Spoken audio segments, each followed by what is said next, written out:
Thousands of asylum seekers are arriving on UK shores fleeing conflict or extreme poverty. Those sent to Falkirk are housed in the Cladden Hotel, which has become the site of weekly protests. While inside, residents watch on with trepidation. I think people want to know who they have in their town. We don't know where those coming into the country are coming from, what their backgrounds are, and what risks that poses to the wider community of Falkirk. We should be together, basically showing our hate and our disgust to the people in government, in perhaps our local council, if we have complaints about the local services, but not to vulnerable people who have been forced into a living situation that is not of their choosing.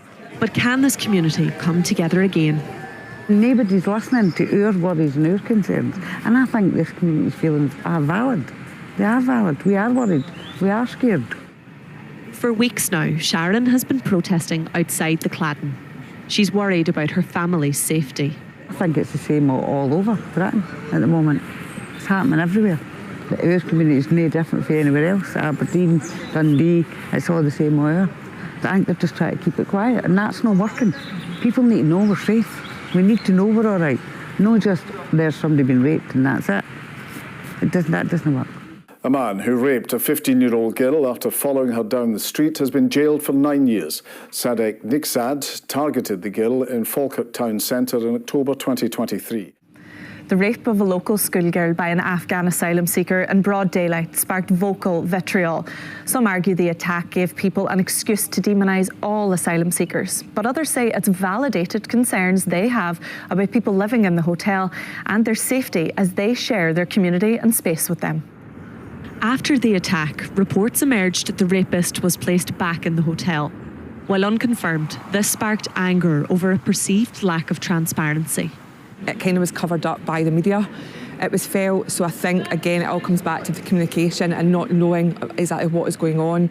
There was a similar incident, a young man locally who was convicted of rapes and sexual assaults, sentenced not that long after the Afghan man. Why has there been so much outcry over the Afghan one and not the local boy? I don't know anything about that. It's a young man named, I think his name is Riley Kirk, and that was 2 weeks after. I've never heard of that. I don't know anything about that, sorry. So I don't even have a comment on it. I don't know who that person is. Well, maybe that sums up why this is such a topical issue. Do you think there is an element of racism associated with all of, or some of, the concerns around some of the people who are placed in the hotel? The narrative of racism is what's been played out in the media. That's been used to justify how people are feeling, and I think that again is something that is down to the press and media playing that narrative of it being racism. People are truly concerned of what's been allowed to happen in their town. They have questions that aren't being answered. Well, why do you think people don't want answers about the local white boy who's done this that you are unaware of? Because it's not known. If I don't know about it, how am I supposed to have an opinion on it or be able to ask questions? I don't have an answer to that. If you're claiming the other one was a cover-up, can you see how there's a bit of an inconsistency in what you're telling me? I think the defence used by the convicted rapist of not understanding cultural differences is where this has flared up. And I think that's where the anger's come from on that specific rape, is because of what was used in his defence. And a scare of that being a similar fear for others to may think or view that in the same way. Claire insists her political focus is on restoring unity. I've been round the town centres, I've had conversations with Falkirk Council, I'm in with the police, I've had a meeting with the Mayor's group that they cancelled. So I'm trying my hardest to bring community cohesion, because I really feel that it's a volcano at the moment and that needs to stop. We need to come together. Well, why do you think other parties are not engaging with you? Because they have their own views. It's nothing to do with the fact that I'm reform. I was an independent before and my views would be exactly the same. Everything I do is for the best of the communities that I serve, and I think, I've been overwhelmed with the contacts I've had from people within Falkirk. And, there is a true unrest, and it's scary. It's scary as a local resident, somebody who's born and bred here. I shouldn't have said that. Well, yeah. Do you see why this is people sometimes think that reform are very much against having people that just here? It just came out. That's unfortunate for you, I guess, but ultimately, do you see why people who aren't from here, who have maybe made their home here, are annoyed when they hear an elected official say that people are born and bred here? I've seen that as a local resident, to be honest, because I'm born from Slamana, and that's why I said it wasn't as a councillor. But yeah, I do understand, yeah. This area has been at the heart of some major economic blows. Jobs at the oil refinery in Grangemouth have gone, and recently the Scottish Government stepped in to save troubled bus manufacturer Alexander Dennis. As well as that, more than 1,000 people locally have declared themselves as homeless. This debate is seeping into everyday life in this town. Some locals who've lived here for many years have told me they've only recently started to experience a level of racist abuse they never have before. That is, until now. Ahmed's been a local business owner for more than 2 decades. The intensity of the protests are changing his view on his adoptive home. The group, they concern about the illegal immigrants, and they're not against everyone. When I moved here, and I'm still here, my family, my boys all born here, I never had any issue. I'm been open-handed, welcome this place, and never had any issue here. So then recent time, what are things happening in the hotel and things like that, it is affecting the image of Falkirk.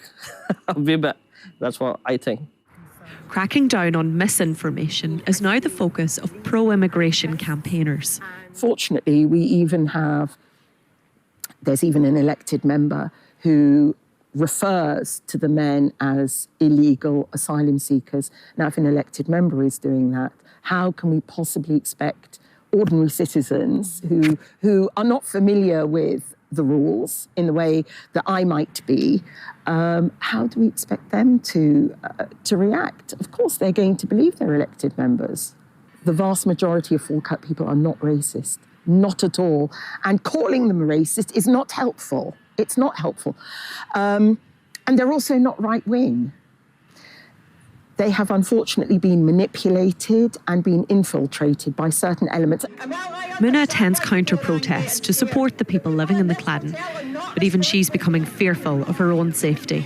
When we're at the protests, we're being watched, we're being filmed. Several members of our group have been doxxed. So people have turned up at their houses. Our photos are being posted on social media. And we just don't know where it's going to lead, what it's going to lead to. One solution to restoring unity in Falkirk is to get everyone around the table. Only way that we're going to bring an end to all the protests and restore the reputation of our town is if we talk. We need to talk, sit together and actually iron out and sort out what is true, what's hearsay, and what are downright lies. The Home Office told us they've inherited an asylum system in crisis. I speak to people every single day about this issue and talk to them about the plan Labour has to get rid of asylum hotels and bring control back to what is a broken system which doesn't work in the interests of communities that host asylum hotels or the people who are fleeing persecution. And do you think you taking a stand is making a difference? For me, I do feel it is. I do feel it is, and we are getting more community there, and we need to do that. We need to. Might know nothing get done, but at least we're trying. As politicians debate a solution, protesters will continue to argue about the rights, or not, of asylum seekers to be here. All the while, people remain in hotels like the Cladden, awaiting their fate.